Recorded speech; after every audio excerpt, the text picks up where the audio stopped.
Muy buenas tardes a toda la audiencia Sanamente. Estamos aquí una vez más a través de Multimedia RS para tocar y continuar con el segundo tema, con el segundo capítulo de la adolescencia.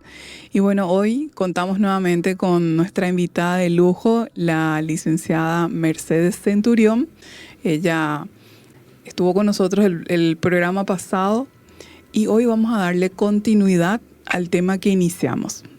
Antes de eso, quiero darle las gracias al Comité de Educación de la Cooperativa Sagrados Corazones por auspiciar este espacio, por promover la salud mental y emocional y también a través de este programa poder dar herramientas, llevar conocimiento y mayor comprensión, de tal manera mejorar la calidad de vida a través de la salud mental, salud emocional y la adquisición de herramientas para justamente gestionar toda nuestra parte emocional que siempre nos viene bien y que necesitamos estar en permanente entrenamiento.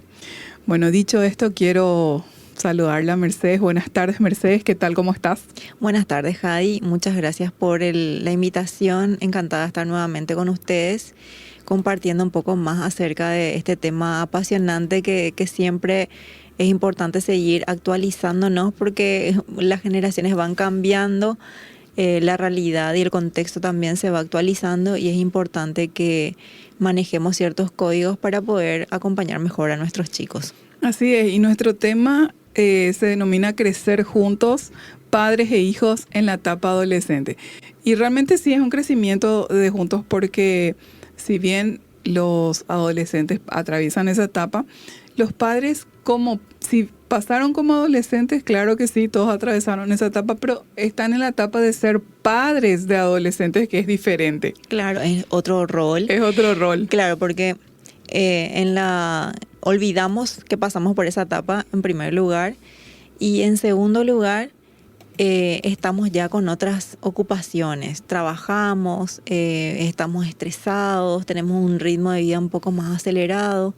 Y luego tenemos que estar mirando un poco a los chicos y cargamos ya con ese cansancio del día, de otras tareas a las cuales nosotros podemos postergar el trabajo, incluso podemos postergar o manejamos nuestro tiempo, lidiamos con ciertas cosas, pero con los hijos no podemos estar poniéndole una pausa a nuestros hijos. Como Netflix, ¿verdad? Como Netflix y después continuamos. Sí. Sino que hay que enfrentar las cosas en el momento y a veces tenemos que también aguantarnos nosotros ese cansancio acumulado que traemos y ver cuáles son las mejores estrategias para ir afrontando esa comunicación con nuestros hijos, ese acompañamiento.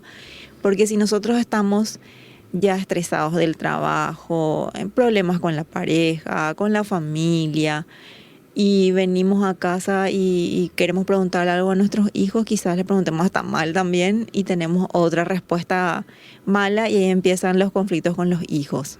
Así es que después se puede volver sumamente desgastante. Bueno, y Mercedes, padres desbordados. ¿Qué pasa con los padres que sienten que ya no pueden con sus hijos? Y estos padres ya están agotados, están frustrados, intentaron varias estrategias que no les funcionaron,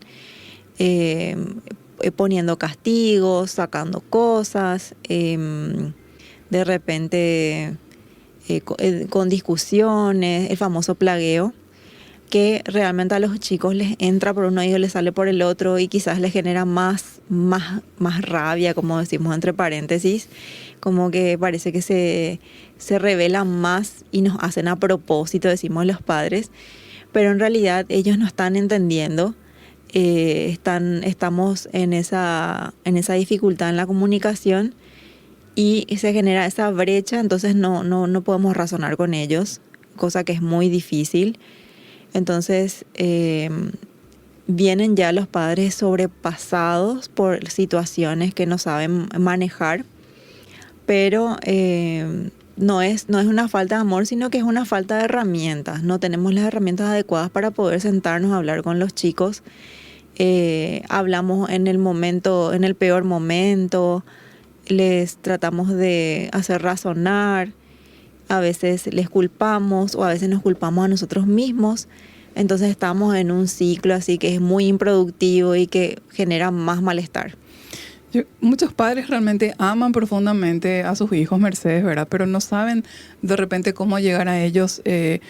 Como decías, intentan hablar, corregir, poner límites, acompañar, preguntar, insistir, controlar, van cambiando de estrategias, ¿verdad? Y nada funciona. Entonces eso genera mucha impotencia en los padres. Y es ahí donde ellos se sienten desbordados, como vos estabas mencionando. Algunos padres incluso ya comienzan a pensar en que han fallado. Empieza la culpa. Sí, comienza la culpa, ¿verdad? O los reclamos entre los padres también, ¿verdad? También.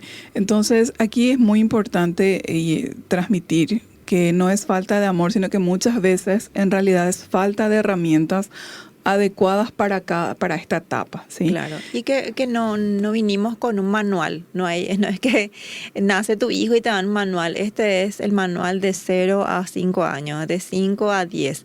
No hay ningún manual, no existe. Entonces vamos aprendiendo por el camino. Entonces tenemos que ir formándonos para poder acompañar mejor a los chicos. Sí, informarse para aprender un poco sobre la adolescencia y poder tener recursos para acompañar y para afrontar los desafíos que vayan presentándose con tu hijo o tu hija adolescente, ¿verdad? Algunos ejemplos de desborde, de padres desbordados o de conductas de un padre que ya está, una madre que ya está desbordada podría ser una madre que termina llorando después de cada discusión porque siente que ya no puede acercarse a su hijo. Sí. Es un síntoma de alguien que se siente desbordado. Un padre que intenta ser firme pero después se siente culpable porque nota más distancia ya con su hijo, ¿verdad? Padres que se alteran en exceso del control, que alternan entre exceso de control y cansancio total, por ejemplo, entonces, porque no encuentran un equilibrio. Entonces, aquí lo importante yo creo que es el buscar ayuda a través de conocer, aprender, entender, para poder comprender mejor esta etapa y cómo ser efectivo en la estrategia que implementes con tu adolescente. Claro, porque no podemos estar comparando casos y casos, porque a veces también llegamos a desesperarnos tanto que le preguntamos a nuestra amiga, a nuestro amigo, ¿vos cómo hiciste? ¿Cómo superaste esto? ¿Cómo superaste lo otro? Y cada persona es diferente, cada hijo es diferente, cada caso es diferente. Entonces, lo importante es que vos vayas viendo la estrategia que te va a hacer más efectiva y en caso de que realmente no puedas, siempre recurrir a una ayuda profesional. Porque a veces no te estás dando cuenta de que estás aplicando mal la estrategia. Es buena la estrategia, pero el momento es malo. O no estás siendo consistente. Entonces genera confusión en tu hijo y si un día mi papá es re estricto y al día siguiente no, entonces depende también cómo él amanece. Y estamos hablando de esa cuestión emocional de los chicos y a veces los padres también actúan de manera emocional. Yo estoy re cansada, me vino con una historia que no soporto y hoy le corto todo, le saco el internet, le saco el celular, le prohíbo salir. Entonces me voy a un extremo ya que genera más malestar y como un versus padres e hijos. Estamos así como en un ring de boxeo. Una confrontación. Una confrontación que no gana nadie, perdemos todos. Acá lo interesante es poder compartir esto que es una realidad, que es una etapa totalmente estudiada ya. Sí. O sea, la adolescencia es una etapa del ciclo evolutivo donde del ser humano que ya está totalmente estudiada y que realmente podemos aprender sobre esta etapa y desde el conocimiento y desde el aprendizaje y la reflexión y las herramientas que ya te brinda justamente la ciencia que ya estudió y se sigue estudiando desde hace muchos años. Entonces, hay herramientas disponibles. Sí. Para no morir en el intento de acompañarle a tu adolescente, ¿verdad? O no rendirte, ¿verdad? Porque a veces también llega un punto, cuando llegamos al punto del desborde, decimos, bueno, ya que haga lo que quiera. Haga lo que quiera, con tal de que me haga esto mínimo que yo le pido, que se vaya al colegio, que coma y ya está. Vos sabés que, Mercedes, yo tengo el caso de una persona con quien estuve trabajando. Y en consulta llegó un momento que se rindió, literalmente, pero esta madre admitió haberse rendido después de muchos intentos, ¿verdad? Intentos fallidos y mucha frustración y cansancio acumulado. Y vos sabés que sí, suena fuerte cuando vos decís que se rinda, pero pasa porque esa mamá, ese papá es un ser humano que trae a cuesta su propia experiencia de vida, que no sabemos cómo es. En este caso, la persona que yo estoy mencionando es una persona que tuvo una vida muy dura y que venía arrastrando un peso emocional muy grande, muy pesado, y se sumó con la adolescencia del hijo y literalmente tiró la toalla. Sí, y a veces... Tiró la toalla, le deja hacer lo que quiere y ya no puede ella. Se rindió. A veces, Jadichi, lo que pasa es que llegan ciertos desafíos en cualquier etapa evolutiva, y nosotros como adultos también, y en el rol de padres, que nos hacen frente con cosas que nosotros dejamos de lado y que como que tapamos, pusimos así procesos debajo. No resueltos, sí, ¿verdad? Guardamos ahí debajo de la alfombra y fingimos demencia y seguimos. Entonces, si no tuvimos resuelto eso, o no supimos procesar, o generamos ya un patrón de comportamiento que ya está más cristalizado, vamos a decirle, nos pone de frente con este desafío y ahí sale otra vez eso. Es como meter el dedo en la llaga. Claro, y a veces es importante que vos, mamá, o vos, papá, si no le podés, obviamente no le vas a arrastrar a tu hijo a psicoterapia, ándate vos primero y resolvé las cosas que tenés que resolver. Sacá afuera lo que tengas que sacar, resignifica y reaprende. La belleza que todo ser humano tiene es la capacidad de aprender. Esa es la esperanza, el cambio. Porque cuando nos rendimos, decimos ya no va a cambiar, o ya no voy a cambiar más, o esto es todo lo que puedo, y tiro la toalla. Lo importante es saber que podés aprender. Hay otras estrategias, hay cosas que quizás no aplicaste de la manera más acertada, entonces te generó esos resultados. No significa que no funcione, sino que el momento, la forma, no estás entrenado, entonces obviamente no tenés el resultado que esperás. Y si tenés un acompañamiento externo de un profesional que te va a decir, vamos a analizar esto, ¿qué hiciste? Y no, y vino con la cara larga, entonces yo agarré y le dije que se vaya a limpiar su cuarto. No le pregunté cómo estaba, no esperé un tiempo a preguntar, le pregunté a ella cuando vino con su cara larga. Entonces, cambiar un poco las estrategias nos ayuda a tener otros resultados, porque si seguimos intentando lo mismo, le cansamos al otro, vamos a tener el mismo resultado, nos vamos a llevar peor. Sabes que algo que estás diciendo es muy importante, porque hay una altísima tendencia a seguir intentando con las mismas estrategias. Sí. Es notable. Sí. O sea, de verdad nos cuesta pensar fuera de la caja. Sí, totalmente. Mercedes, a mí me gustaría ahora preguntarte, ¿qué hacer cuando el adolescente no quiere hablar? Uh-huh. ¿Qué hacen los padres? O los tutores, o los encargados, o el abuelo o la abuela que le está criando a ese adolescente. ¿Qué hace? ¿Qué tiene que hacer? Y a veces lo primero que suele hacer es querer forzar. ¿Verdad? Contame qué es lo que te pasa y no forzar, presiona.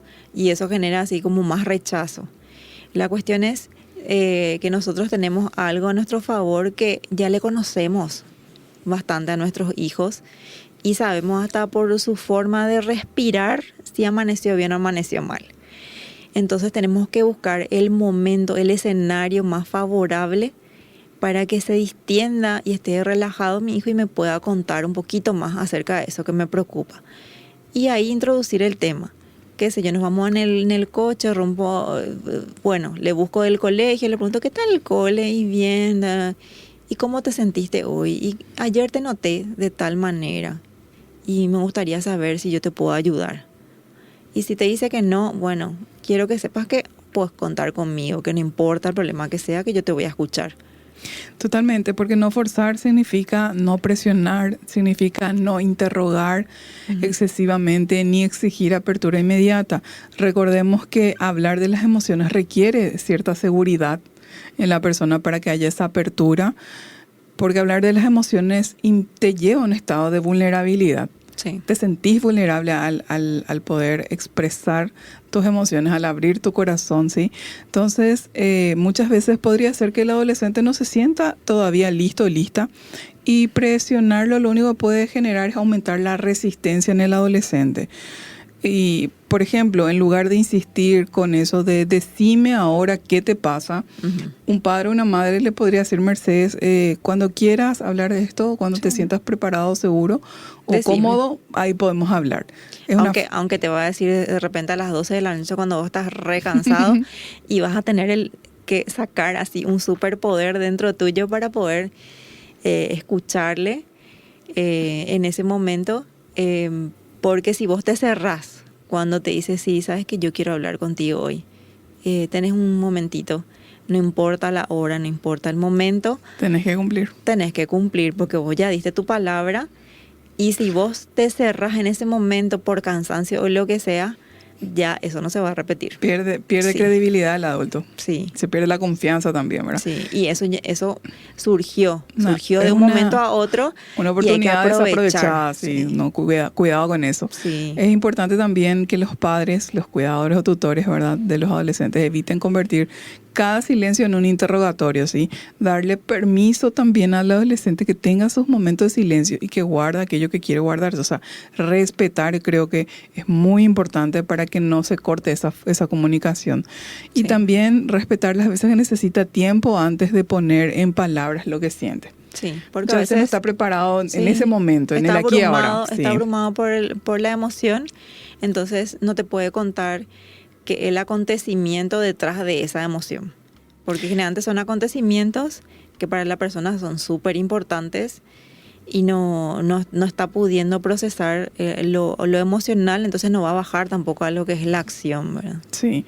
También me parece importante buscar los momentos indirectos, ¿verdad? Que son esos espacios donde la conversación surge así de manera informal, más espontánea. Entonces, más relajado. Sí, muchos adolescentes hablan mejor cuando no sienten que están siendo analizados por los adultos, ¿sí? Entonces, como decías, la caminata, el auto, cuando están en el auto, cuando están cocinando juntos, cuando están compartiendo un momento así cualquiera, ahí de repente conversar, ¿verdad? Hay que propiciar a veces esos espacios en los cuales vos tengas un momento uno a uno con tu hijo, algún hobby, alguna actividad, algo que te genere un vínculo más fuerte con ese hijo o esa hija. Puedes tener varios hijos y con cada uno un vínculo diferente, un interés que compartan.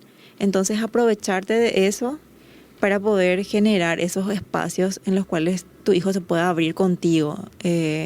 Estamos haciendo, qué sé yo, crochet o estamos pintando y ahí en el momento puede surgir alguna pregunta. El famoso, mi amiga me contó que tal cosa le pasó, y bueno, y parar la oreja ahí y escucharla a tu hijo o hija y validar primero, siempre validar la emoción, el sentir, y luego irse a la acción. Así es. También me parece una estrategia muy válida es la de hablar desde uno mismo. O sea que cuando el adulto expresa sus observaciones o sus preocupaciones sin acusar, sin invadir, ¿verdad? Ya cuando habla desde lo que el adulto está observando, está sintiendo, en vez de etiquetar o suponer. ¿Por qué? Porque entonces ahí, si etiquetamos o suponemos o juzgamos al adolescente, justamente el adolescente, ¿qué es lo que entra en modo a la defensiva? Claro. Sí, y como decíamos en el programa anterior, cuidar también lo que decimos y lo que opinamos acerca de situaciones, porque a veces los chicos son muy astutos y nos cuentan como casos o experiencias de amigos, o a alguien me contó una historia de tal cosa, y nos van probando también acerca de qué nosotros decimos, qué juicio sacamos de nosotros, qué prejuicio tenemos atrás. Entonces se van cerrando. Un tema así polémico que salió aquí y allá o que escuchamos, y los padres rapidísimamente empezamos a juzgar, a poner etiquetas, a dar explicaciones simples, sin ubicarnos en el contexto, que es algo muy importante que siempre olvidamos, que es el contexto. Qué sé yo, una compañera tiene un novio y su novio le dijo tal cosa y le maltrató, o ella se vistió así, le dijo tal cosa, y no sabemos si tu hijo te está hablando de su propia experiencia, él como novio o ella como novia, de manera indirecta, y vos estás juzgando. Entonces ahí olvídate que te va a hablar de su propia experiencia, porque ya sabe cuál es tu opinión. Claro, y de repente algunos ejemplos de esto que estamos mencionando, esta estrategia podría ser: te noto más callado, más callada. Aquí estoy para escucharte cuando necesites, contá conmigo. No quiero presionarte, solo quiero que sepas que estoy disponible para vos, porque a mí me importa cómo te sentís, cómo estás. Podrían ser ejemplos de cómo abordarla al adolescente. O me preocupa verte así, no porque pienso que estás haciendo algo malo, sino porque realmente me importa que estés bien y noto que algo te inquieta. Entonces, acá yo estoy para cuando necesites y quieras que conversemos sobre este tema, que yo te voy a escuchar y te quiero ayudar. Claro. Entonces es desde la invitación, no desde la presión. Es muy importante. Y eso que mencionabas de validar antes de corregir, ¿verdad? La validación emocional, justamente, ¿qué es? Es el reconocimiento genuino de la emoción del otro. O sea, aunque no se esté de acuerdo con esa emoción, ¿verdad? O esa conducta o la interpretación. Entonces, es decirle, solemos escuchar con frecuencia: no tenés que sentirte así. Eso es invalidar. Claro. Porque el otro siente lo que siente. O sea, vos no podés negarle su experiencia. Vos no le podés decir, no tengas esa experiencia. Sí, porque el que la está viviendo, la está sintiendo y está teniendo esa experiencia. Y quiere que de la otra parte se respete eso. La otra parte puede no estar de acuerdo. Eso uno puede validar sin estar de acuerdo. Por ejemplo, la verdad que estoy acá y te acompaño. O sea, no entiendo mucho, pero estoy acá para acompañarte, contá conmigo. Sí, porque no significa que vos le digas amén a la otra persona, o sí tenés razón de sentirte así, de vivirlo así, de experimentarlo de esa manera. No se trata de eso la validación, sino es respetar lo que el otro está sintiendo y viviendo. Y lo que a veces, evidentemente, los chicos no dimensionan mucho es que las emociones son momentáneas. Entonces ellos, cuando están viviendo esa emoción, la experimentan de manera muy intensa y la magnifican tanto que les invaden en otras áreas. Y nuestro trabajo como adultos es de repente ayudarles a entender que, bueno, esa emoción es natural que sientas ante tal situación, pero es algo que va a pasar. Y yo estoy acá para escucharte y para ver si es que podemos hacer otra cosa para que no vuelva a repetirse eso, o que se reduzca la probabilidad de que vuelva a repetirse esa situación. O sea, es que eso es muy importante lo que estás diciendo, ¿verdad? De enseñarle al adolescente a no absolutizar el momento, a no absolutizar la circunstancia y la situación. ¿Qué significa esto? Muchas veces permitimos que una situación específica la absolutizamos y la llevamos y la traspolamos a todas las dimensiones de nuestra vida, y se convierte en algo así demasiado grande, como vos estás diciendo, ya magnificado. Y es importante que muchas veces nosotros recordemos que es por un momento, en un determinado tiempo y espacio, y que va a pasar. Claro. También considero muy importante, ¿verdad?, dentro de la comunicación, y para poder tener esa comunicación efectiva con los adolescentes, es que la corrección sea respetuosa. No una corrección humillante, no una corrección que lastima, sino que tiene que ser la orientación y el límite que se le da al adolescente, ¿sí?, pero sin humillar, sin invalidar y sin destruir el vínculo. En lo que respecta a lo que es los límites, es importante que todo esté previamente acordado. Cuando nosotros no tenemos un orden, no tenemos una rutina, no tenemos una estrategia clara, y queremos hacer correcciones sobre la marcha de cosas que no están acordadas, es muy violento. Es muy violento y no educa, no es una educación, sino que empieza a evitar ciertas conductas el chico por temor. Y no queremos llegar a eso, porque queremos que sea un adulto seguro de sí mismo, una persona que pueda resolver por sí misma las cosas, que sea independiente, que se pueda desarrollar en sus potencialidades. Pero si nosotros estamos marcando lo que hace mal, no le ayudamos. No le ayudamos si es que no está previamente acordado. Por ejemplo, el año pasado se aplazó en todo, entonces nosotros tuvimos una buena conversación diciéndole a mi hijo que, bueno, nosotros notamos que vamos a tener que hacerte un acompañamiento un poco más cercano. ¿Qué implica eso? Que vamos a controlar tus cuadernos, tales días, que vamos a llamarle a la profe una vez al mes, vamos a tener entrevistas, vamos a ver los resultados de tus exámenes cada que tengas exámenes. Un seguimiento. Vamos a tener un horario de trabajo en casa. Entonces se planifica toda una estrategia en base a eso y que después nosotros vamos a ver los resultados que muy difícilmente sean adversos y es que dimos el acompañamiento que acordamos dar. Entonces decimos, al final del año tus notas tienen que ser buenas. Tienen que ser 3,5 para arriba del promedio porque dimos el acompañamiento. Si es que nos encontramos con alguna sorpresa que vos no nos contaste, que te estaba haciendo muy difícil tal o cual materia, entonces por irresponsabilidad, por ejemplo, las tareas y demás que no nos contabas, entonces vas a perder privilegios, vas a perder ciertos permisos, qué sé yo, la época de los 15 años no te vas a ir a los 15 años durante un tiempo. Pero se tiene que acordar previamente, no puede ser de la nada que yo le saque a mi hijo un derecho que tiene o un privilegio sin explicarle, sin decirle el por qué. A mí me gustaría recordar una anécdota ocurrió en mi casa y fue muy simpático porque había una conversación y un pacto entre mis padres y un hermano, y recuerdo que el pacto era que si él volvía a cometer, no me acuerdo que era X cosa, que se le iba a quitar la llave de su habitación. O sea, él ya no iba a poder encerrarse, por ejemplo, ¿verdad? Después iba escalando, ¿verdad? Y que si seguía dándose ya se le iba a quitar la puerta, entonces iba a perder su privacidad, ¿verdad? Pero realmente, vos sabes que fue bastante sabio, ¿verdad? Porque a través de la posibilidad y el riesgo de perder esos privilegios, porque al adolescente le encanta estar encerrado y en su mundo, sí.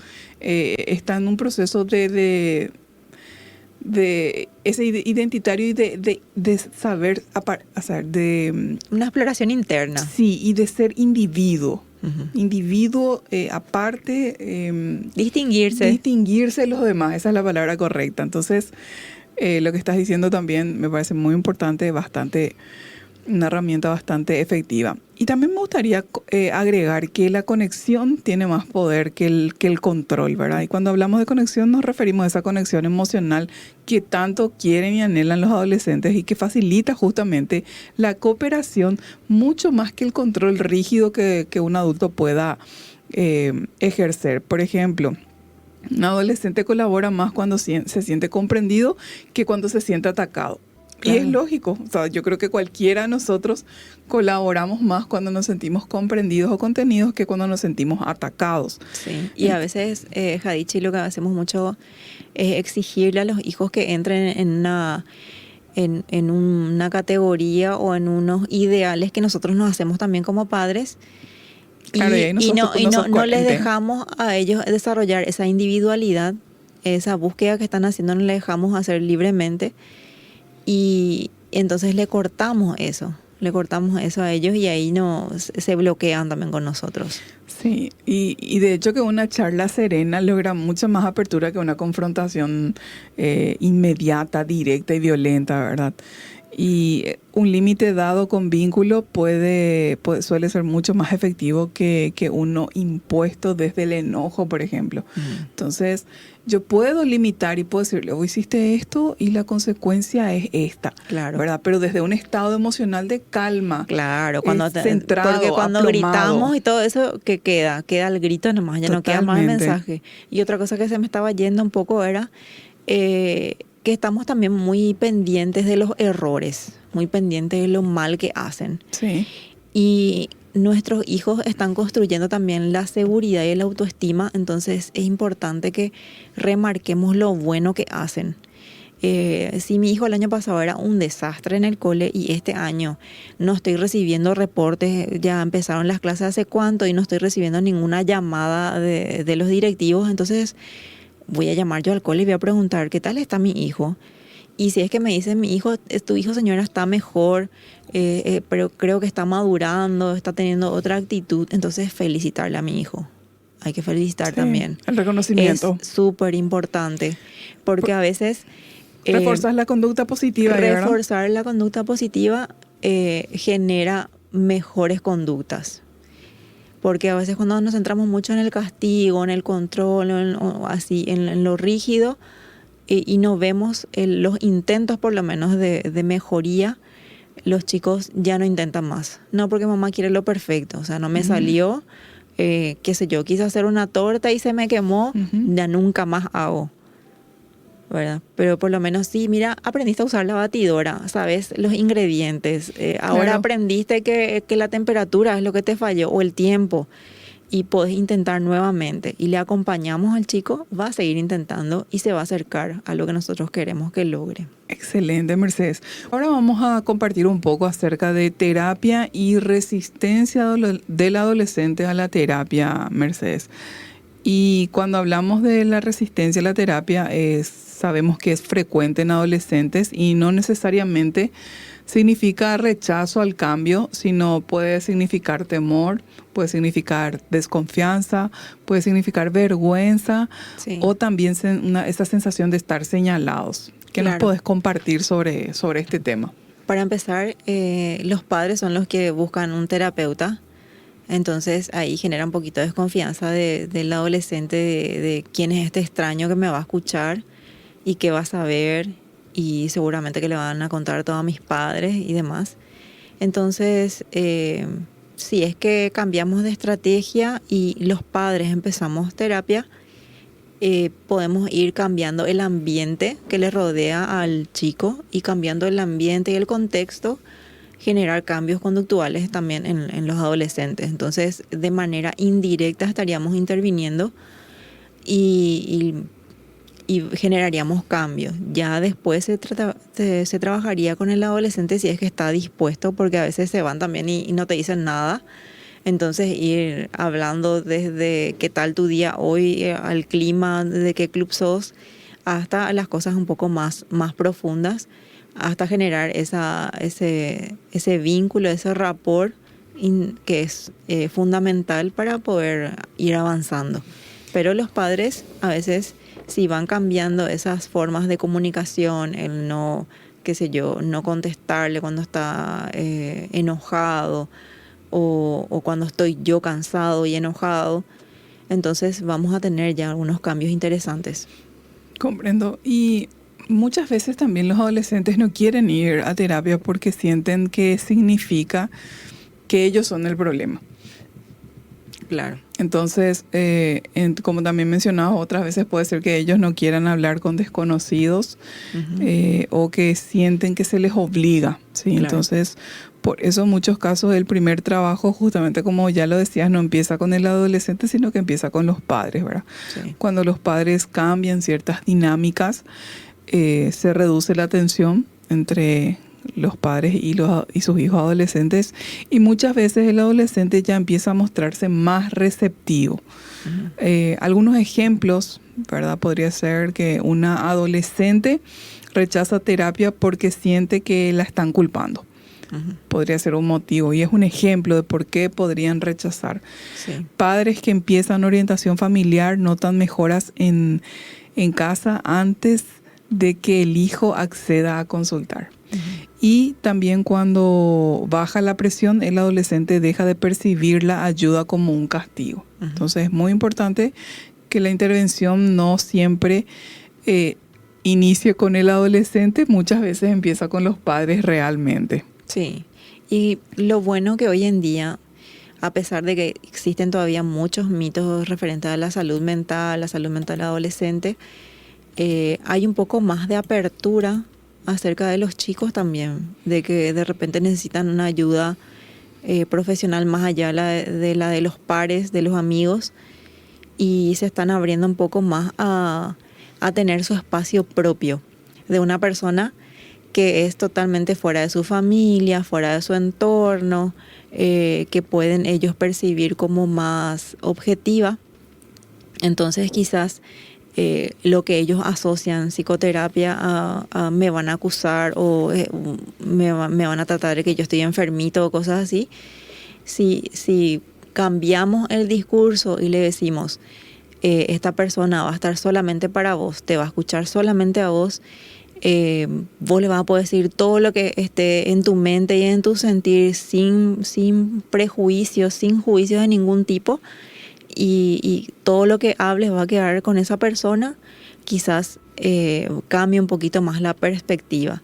Obviamente siempre una vez que uno recibe a algún paciente tiene que hablar de los límites del consentimiento que son, si es que la persona piensa en hacerse daño a los demás, o si sufrió algún abuso o algún intento de abuso, son cosas que estamos obligados los psicólogos por ley a denunciar o a informar a la familia en el caso de que haya ideación suicida, por ejemplo. Solamente eso. Excelente, Mercedes.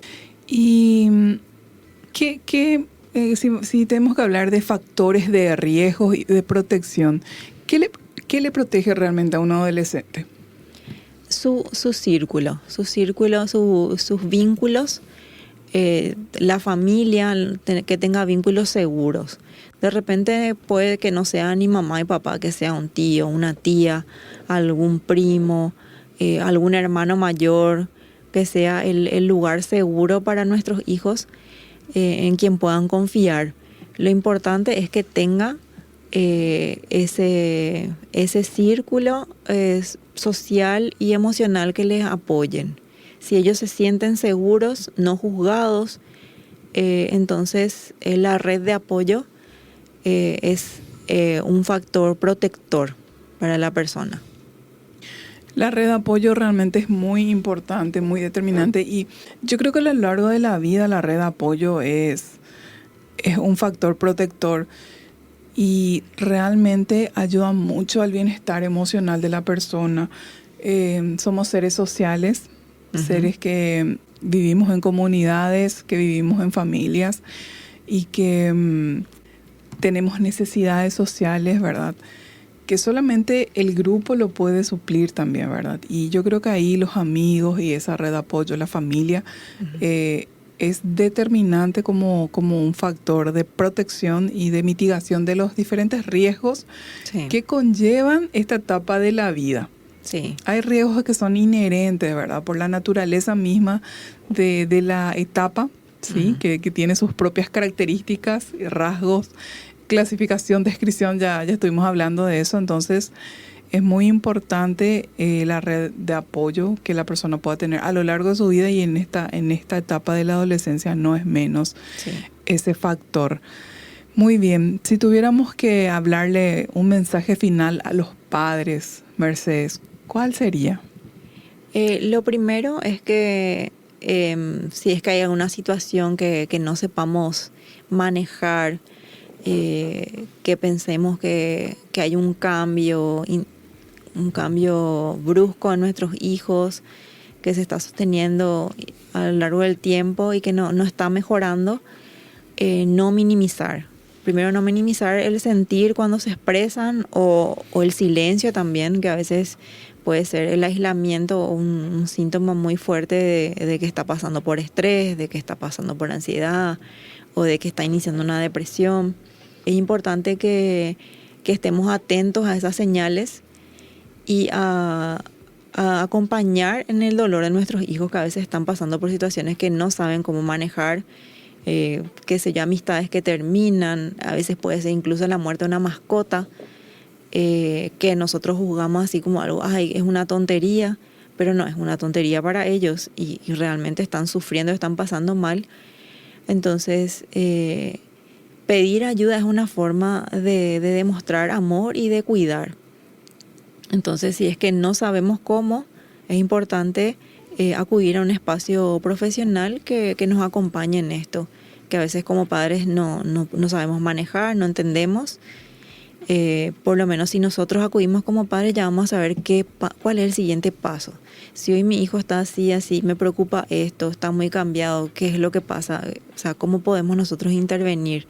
Entonces esas cosas, ustedes se acercan, se asesoran y pueden ir viendo estrategias para que su hijo se abra, y ir viendo si hay otras cosas que tenemos que mirar un poquito más, qué sé yo, controlar el uso de redes, controlar el tiempo de conexión en el celular, ver un poco cómo está en el cole, qué tal los amigos, si dejó de hablar con alguien.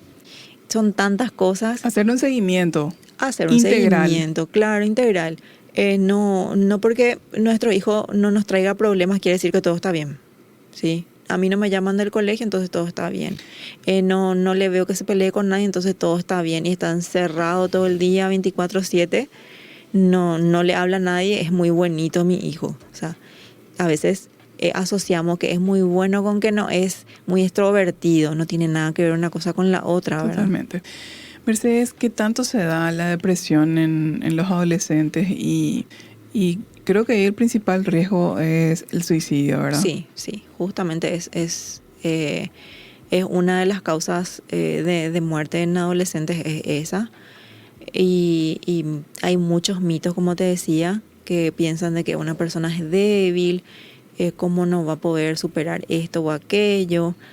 Le falta actividad. Le falta actividad. Estatecoreí, muchas veces así de insensibles sí, son los comentarios que suelen hacer. Sí, sobre todo por el desconocimiento, diría yo. Claro, aunque en realidad cuando se activa un protocolo de tratamiento en la cuestión de depresión, siempre es la activación. Lo primero que se ataca es que no es que va a estar 20 horas durmiendo, sino que hay que obligarle a que se levante, a que haga actividades. La activación, cuando vos decís, ¿a qué te referís? Activación conductual, a movernos, a hacer cosas, a hacer, qué sé yo, un listado de cosas que no hacía antes, o sea, que hacía antes y que dejó de hacer, empezar a retomar, aunque no le guste. Sacarle de ese status quo en el que está, de ese aislamiento, de esa soledad, de esa yo creo que lo que más se da es un aislamiento donde no quiere haber un compartir, un conversar, un salir y disfrutar, ¿verdad? Creo que son los primeros síntomas de alarma. Sí, se pierde esa capacidad de disfrute. Sí. Entonces es importante no minimizar el discurso a veces de los chicos que digan cosas así de no vale nada la pena, no me interesa nada. Entonces, ¿verdad? Indagar siempre, escuchar, estar atentos a lo que dicen, lo que hacen. De repente ver los posteos también en redes que hacen los chicos, porque a veces ahí tiran algunos mensajes. Totalmente. Que están siendo un pedido de auxilio. Sí, totalmente. Y tenemos muchísimos casos conocidos, ¿verdad? De gente que lastimosamente sí. Parece, en sus últimos posteos, después ya de ocurrido el hecho. El hecho, ¿verdad? La nefasta autoeliminación por parte del adolescente, que es muy triste realmente, muy triste, y que tiene secuelas terribles sobre la familia también, ¿verdad? O sea, es una herida muy profunda que toma demasiado tiempo sanar y que se puede prevenir. O sea, siempre trabajamos y promocionamos la prevención antes que tener que estar lamentando ya a posteriori cuando ya no hay nada que hacer, ¿verdad? Sí. A mí me gustaría compartir un mensaje final también con los padres, ¿verdad? Que la adolescencia no es una etapa así sencilla, es cierto, tenemos que admitir eso. Es una etapa intensa, es una etapa muchas veces contradictoria, desafiante y muchas veces desconcertante, ¿sí? Sobre todo para los padres. Pero no debe ser mirada únicamente desde la etapa del conflicto o desde el conflicto y la dificultad que implica esa etapa. También es una etapa de enorme oportunidad de vincularte con tu hijo, con tu hija, ¿verdad? Con esa adolescente. Y también es un tiempo en el que los hijos siguen, Mercedes, necesitando de sus padres. Sí, más que nunca a veces. Porque ocurren los primeros amores, las primeras decepciones. Las primeras traiciones. Empezamos a soñar con futuros, ¿verdad? De qué voy a hacer, a qué me voy a dedicar. Entonces, a veces el sueño está un poco distante de nuestra capacidad también, pero no cortar tampoco eso, porque es una etapa, es algo que hoy es y mañana quizás ya no. Y están floreciendo los chicos y están experimentando y viendo cuáles son sus capacidades, que a veces van descubriendo talentos que tienen que son desconocidos. Entonces es importante alentar un poco eso, a que se vayan expresando con libertad y acompañados de los padres, que no sientan que están solos. Cuando sienten que están solos es donde se van hundiendo en esos pensamientos que no son nada positivos. Totalmente. Y el adolescente, recordar que el adolescente sigue necesitando la presencia, la disponibilidad de sus padres encargados, tutores, esa mirada, esa escucha, ese abrazo, esa contención, ese sostén, esa orientación, ¿verdad? Los padres no tienen por qué ser perfectos, no necesitan tener siempre la respuesta correcta, también están aprendiendo cómo ser padres de adolescentes. Tampoco tienen por qué resolverlo todo, ¿verdad? Ni evitar también todo sufrimiento. Exacto. Entonces, lo que más necesitan los adolescentes no son padres impecables, sino adultos disponibles, emocionalmente presentes, Sí. capaces de escuchar, capaces de validar, capaces de poner límites con respeto, Sí. ¿sí? Y también de pedir ayuda cuando hace falta. Entonces, Exacto. la adolescencia no es una etapa para controlar cada movimiento, sino que es una etapa para acompañar, observar, comprender y sostener. Y no siempre vamos a poder evitar que los hijos sufran, pero sí podemos hacer la diferencia enorme para que no tengan que estar solos cuando les toca atravesar esa adversidad o ese sufrimiento. Claro. La clave es que sientan que están siendo acompañados. Así mismo es. Bueno, con esto damos cierre a este capítulo de hoy. Muchísimas gracias, Mercedes, por habernos acompañado por la invitación. nuevamente en este programa, en este capítulo. Siempre es un honor y un placer tenerte y contar contigo. Gracias nuevamente. Y esperamos volver a contar con tu presencia y tu visita muy pronto. Sí, gracias. Está bien. Nos vemos entonces en Sanamente a través de Multimedia RS para tocar un tema que va a ser de tu interés, para tu crecimiento, para tu desarrollo personal y profesional. Nos vemos.